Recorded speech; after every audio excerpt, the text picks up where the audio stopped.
Mu nkuru yanditswe n'ikinyamakuru rya Kadomakuru ku rubuga rwa X rwahoze rwitwa Twitter bagize bati Ingabire Victoire Umuhoza yageze mu cyumba cy'iburanisha mu rukiko rukuru aho yatanze ikirego asaba ihanagurwa busembwa nk'uko aherutse kubigaruka avuga ati kugira ngo nzabashe kwiyamamariza umwanya w'umukuru w'igihugu mu matora ateganyijwe mu kwezi kwa karindwi uyu mwaka wa 2024 nuko nabanza nkahanagurwaho ihanagurwa busembwa kubera ko yari yarafunzwe yakurikiranwe ibyaha bitandukanye. Hanyuma abantu batandukanye kuri Twitter bakaba rero bagize icyo bavuga kuri aya magambo ati baramuhanaguraho ubusembwa se atemera ko yakoze n'ibyaha.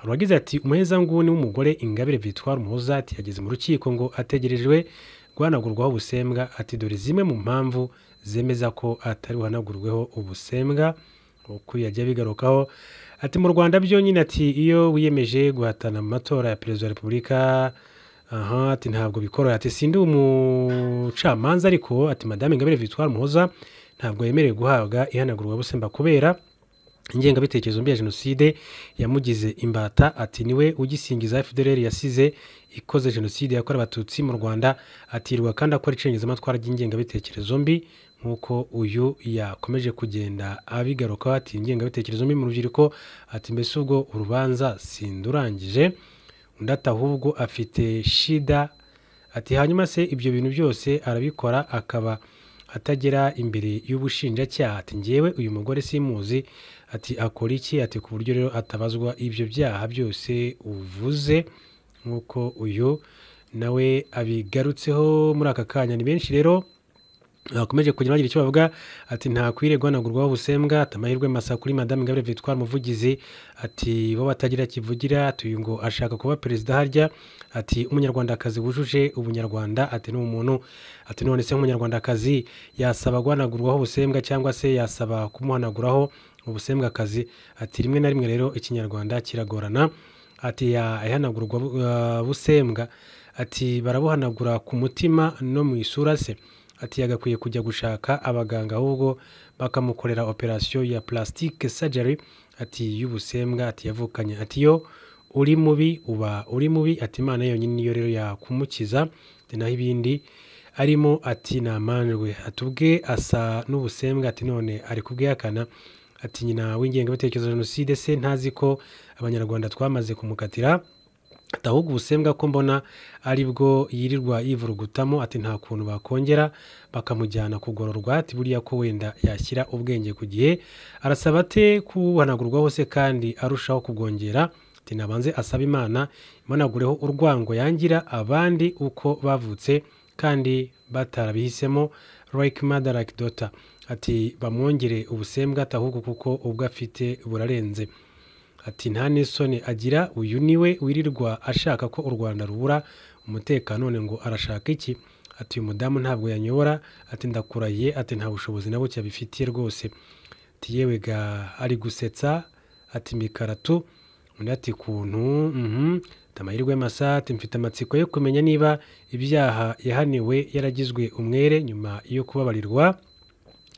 Undi ati niko se umuntu ugitangaza ko ashyigikiye za FDLR ati nazabazarendo ubwo busembwa ati wabumvanaho gute ati bamuhanaguraho iki ati kandi yarongereyeho ibindi byaha ati nafungwa ahubwo ati bamwongera igihano iyo ati nduzi ashekeje ati twizere ko urwo rukiko rutabaye politike ati yamunyangire ndetse na munyumvishirize turaza kumva ibivamo ati ibihugu biragwira ati yabanje se akarihanagura ati mu mutima we ati nk'uyu aragwaye koko ubwo ashaka kuzana akaduruvaye ngo amatora ngo yari yatsinze ati none bamuriye amajwi bra ati turakwiyamye ati uyu mbese nta kandi kazi yashobora atari kuba perezida abazungu ati bamushoyemo imari bazahomba tu ati ngaho Kagame undi atariko ni mube abagabo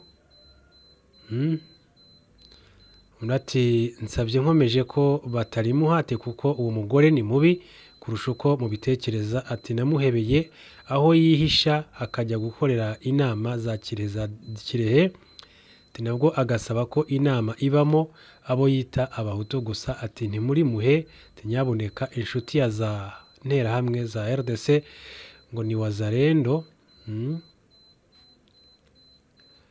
rero n'abantu batandukanye bakomeje kugenda bavuga kuri Madame Ingabire Victoire Umuhoza, akaba rero ari umuyobozi w'ishyaka ritavuga rumwe n'ubutegetsi rya Dalfa Umurinzi ariko ritanemewe no mu Rwanda. Madame Ingabire Victoire Umuhoza rero abanyarwanda ngicyo icyo bakomeje kugenda bamubwira nyuma y'uko agaragaje ko ashaka guhanagurwa ubusembwa. Reka mbabwire ko wa munyakenya washinjwe kwica umukunzi w'umunyamerika agatoroka igihome yafashwe umugabo witwa Kevin Kinyanjui Kangete herutse gutoroka gipolisi cyo muri Kenya yamaze kongera gutabwa muri yombi. Uyu mugabo yarafatiwe mu gace kitwa Ngong muri metero 23 uvuye mu mujyi wa Nairobi. Yari yaratorotse mu mpera z'icyumweru gishize nyuma yo guca muri humye abapolisi baba bamucunze aho yari afungiye, biza kuvugwa ko yatorokeye muri bisi itwara abagenzi bahita bamubura. Na nyuma y'uko uwamwunganiraga mu mategeko yari asabye ko bamushyikiriza bakaganira iby'urubanza rwe, uwo munyamategeko yahise atabwa muri yombi kuko ubwo bari kumwe nibwo Kevin yahise atoroka.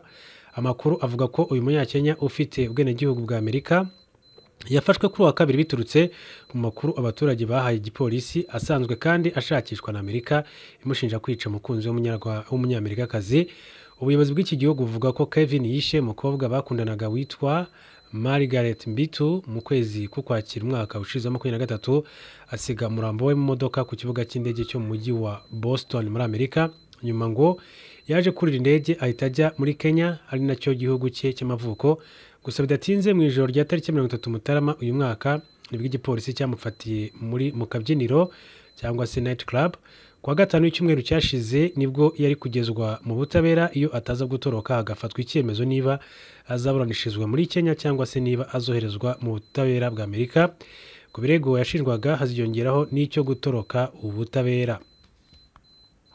Tukiri mu Rwanda, urukiko rukuru rwa Nyarugenge ruzumva ejo kuwa gatatu ikirego cya Madame Victoire Ingabire, ararusaba gukurwaho ubusembwa bw'icyaha kugira ngo azashobore kwiyamamaza mu matora ateganijwe mu kwa karindwi k'uyu mwaka.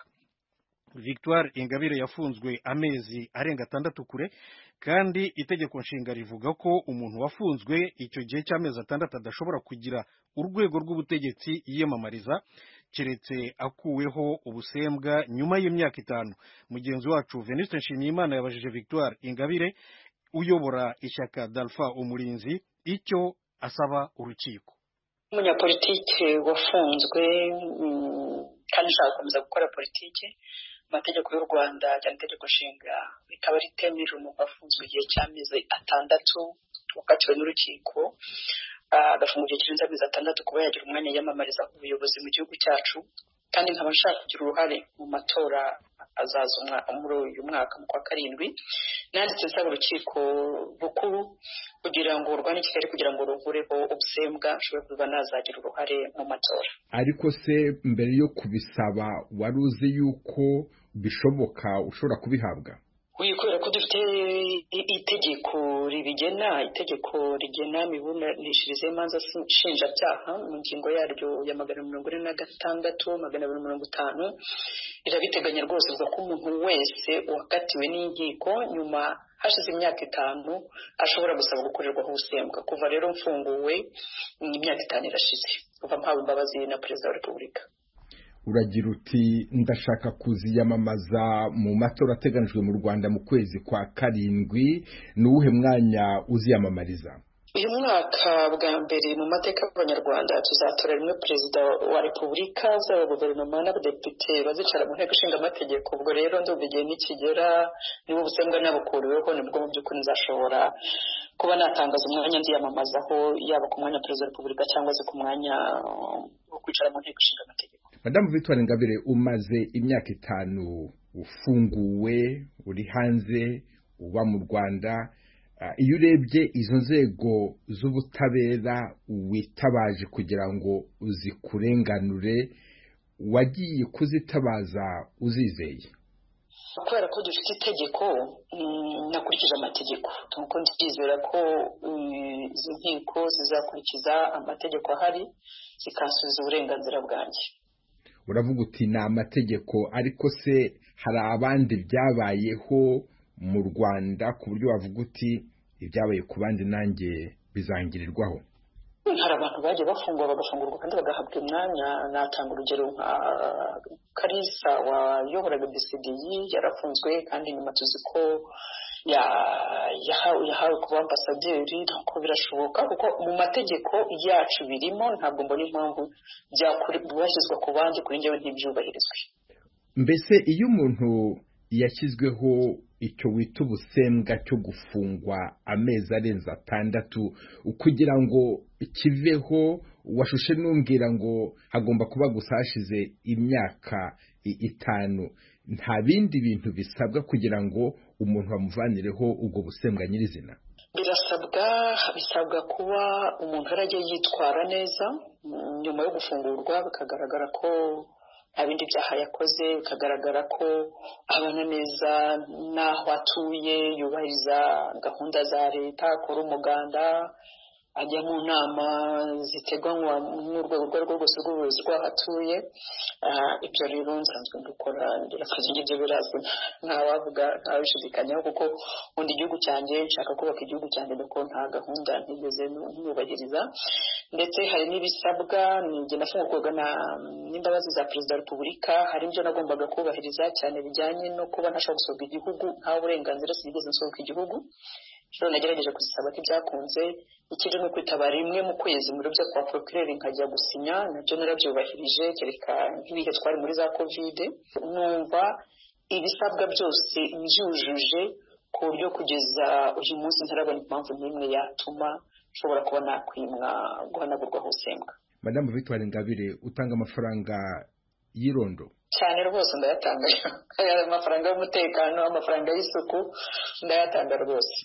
Madame Victoire Ingabire, umuhoza muyobozi w'ishyaka Dalfa umurinzi, ndagushimiye cyane kubw'aka kanyuhaye Ijwi ry'Amerika. Yego, namwe murakoze.